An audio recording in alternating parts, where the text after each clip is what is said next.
This is a story I created for a leaving do of a well-regarded colleague at the University of Winchester when I worked there. And you have to imagine, as I'm telling this story, to other lovely colleagues doing a shadow puppet performance of it at the same time. So this is the story of the Princess of the Great Heart, and this is how I will tell it to you. Long ago, in a kingdom not so far from where you live, there was a princess, and the princess was the luckiest princess in the world because she was surrounded by love. Not only the love of her mother and her father, the king and the queen, but the love of everyone who met her. And because of this love, she grew up to be known as a princess of the great heart, because she was full of love for everyone who met her in the same way that they loved her. When she was a young child, early in the morning, she would go down to the stables and she would sit and watch the groom brushing the horses and listen to his stories of the horses, of their adventures, of their lives. And as she grew up and grew old enough, she helped him brush down the horses, and she asked him questions about his stories, and she talked to him, but it never occurred to her to treat him as anything lower than herself. After spending time with the groom, she would then go into the kitchen and as a young child sit and watch the cook and occasionally be given a bit of pastry to play with. And she'd listen to the cook's stories of life below stairs. And as she got older, she started to help the cook, and she'd often have her hands deep in pastry with flour up to the elbows, asking the cook questions about the stories that she told, but never occurring to her that she should talk to the cook as anyone lower than herself. In the evening, she would sit and sew with her mother. And as she sewed with her mother, she would listen to the stories of their family. And the only person I haven't mentioned is the king. Well, the king told her stories of the kingdom, of their history. And as he was doing this, he would be plaiting her hair and brushing it and making it beautiful and tying ribbons into it. She grew up, and the inevitable happened. A prince from a neighbouring kingdom coincidentally found himself in the vicinity more than once. He seemed to be quite a regular visitor. He would be seen walking in the gardens with the princess, with the two of them with their heads close together, or sitting on a bench whispering to each other and occasionally laughing. And so the wedding day was announced. And everyone in the kingdom was excited, everyone was happy, and everyone was ready to have their heart broken because they were losing their princess of the great heart.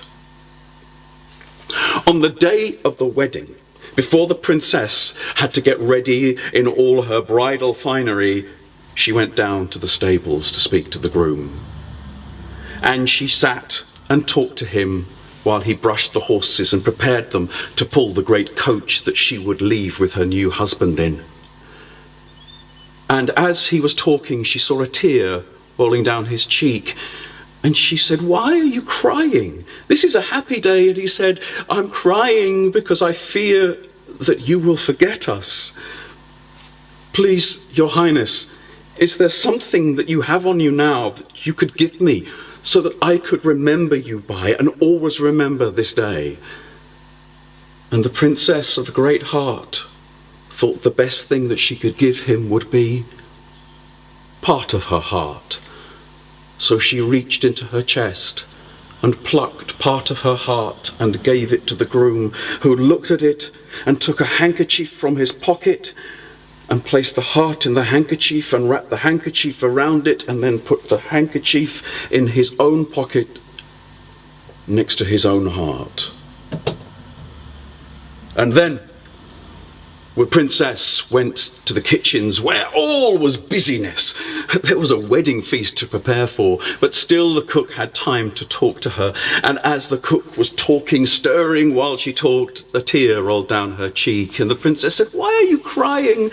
And the cook said, "Because I'm sorry that you are leaving and I fear you will forget us. And is there something that you could give me? Something that you have on you now, that I could remember this day forever." And so the princess of the great heart reached into her chest and plucked another piece of her heart and handed it to the cook, who took it and put it into a locket that hung around her neck. The wedding service was over, and it was time for the banquet. And the prince and princess sat at the high table with the king and the queen, and the king sat next to his daughter and put his hand over her hand and said, "My daughter, I never want to forget this moment. Is there something that you can give me that I can hold on to and remember this time for the rest of my life?" And the princess of the great heart did what she inevitably would do, and she plucked another piece of her heart and gave it to her father, who put it in a silk bag that he hung around his neck and tucked it inside his shirt. At the end of the banquet, it was the time for the prince and the princess to leave to go to their new home. And they walked down the palace steps and they climbed into the carriage, the prince taking the princess's hand so that she could be helped into the carriage. And then the princess pulled down the window to kiss her mother goodbye, and her mother held onto her hand and said, "My child, I never want to forget this moment, and please never forget us." And her daughter said, "You will never forget this moment. And here to remind you." She plucked the last piece of her heart from her chest and handed it to her mother. And her mother pressed the piece of heart in her hands. And as she watched her daughter and her daughter's new husband ride away, she took the piece of heart and placed it between the layers of her clothing. And thereafter she would do that every day, so that the piece of her daughter's heart was always carried with her. A week after the wedding, the king and queen were having breakfast. A letter arrived that it was given to the queen because habitually she was the one who read post first thing in the morning. The king could never be bothered. The queen read, and as she read, her face went ashen.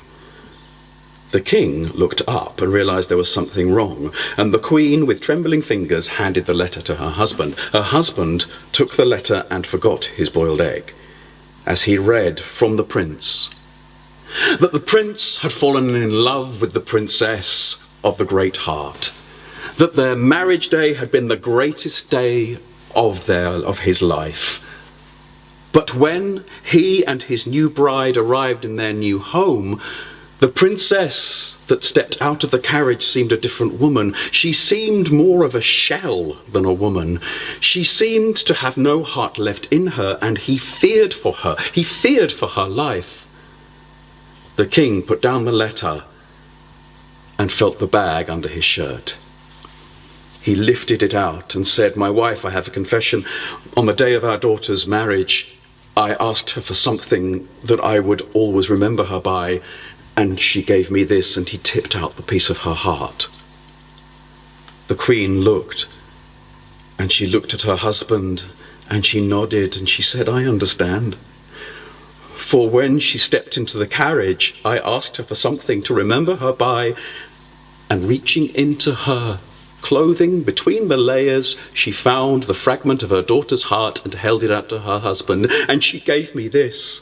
The two of them looked at the pieces of heart. There was not enough here for a whole heart, and so they tried to work out where the rest of it must be. They went back to the wedding day the week before and tried to piece together the events of the day. They went down to the stables. The groom bowed low. He was not used to receiving the king and queen in the stables. And the king said, "On our daughter's wedding day 1 week ago, did she give you anything to remember her by?" And the groom, who thought he was in trouble, reached into his pocket and took out the handkerchief and unwrapped it.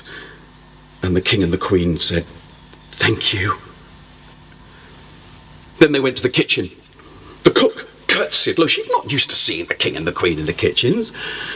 And the queen said, "A week ago our daughter was married. Did she give you anything to remember her by?" And the cook, who thought she was in trouble, opened the locket, and there was the fragment of heart.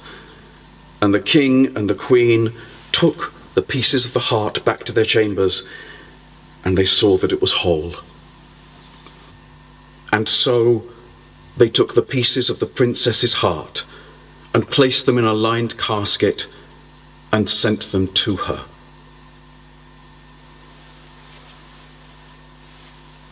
Over the next week, the kingdom was sad. It was as if its own heart had been ripped from it, that they had nothing to remember the princess by. But at the end of that week, a package of letters arrived and were placed before the Queen at breakfast. She opened them and found 4 letters, one for her, one for her husband, one for the groom, and one for the cook. She handed her husband his letter, and the 2 of them opened their letters at the same time. And what they read was a letter of thanks from their daughter, that now she had her heart back where it should be. She was who she should be. She was who she should be, both for her husband and for herself, and also, of course, for her new kingdom. But she went on to say that she didn't want her mother and her father and her kingdom to forget her. And then in the Queen's letter was a story about family life, about her life with her mother and her father in the palace. In the king's letter, there was the same gratitude, and then there was a story of the history of the kingdom, of his place in it with her, the princess of the great heart. And when they had read their letters and embraced, the king and the queen went down to the kitchen and gave the cook her letter, and when she opened it, she found gratitude for the return of the fragment of heart. And there was a story of life below stairs as the princess had experienced it. And then they went to the stables and handed the groom his letter, and then they realized that he couldn't read, so the king read the letter to him. The same gratitude and a story of a princess growing up, enjoying being in the stables with the groom and of learning about the horses. And every week a package arrived. And every week there was a new story for the groom, for the cook, for the king and the queen. And the kingdom could live again and gain its own heart. For the princess with the great heart had given them her stories to remember her by. And that is the story of the princess of the great heart. And that's how I have told it to you.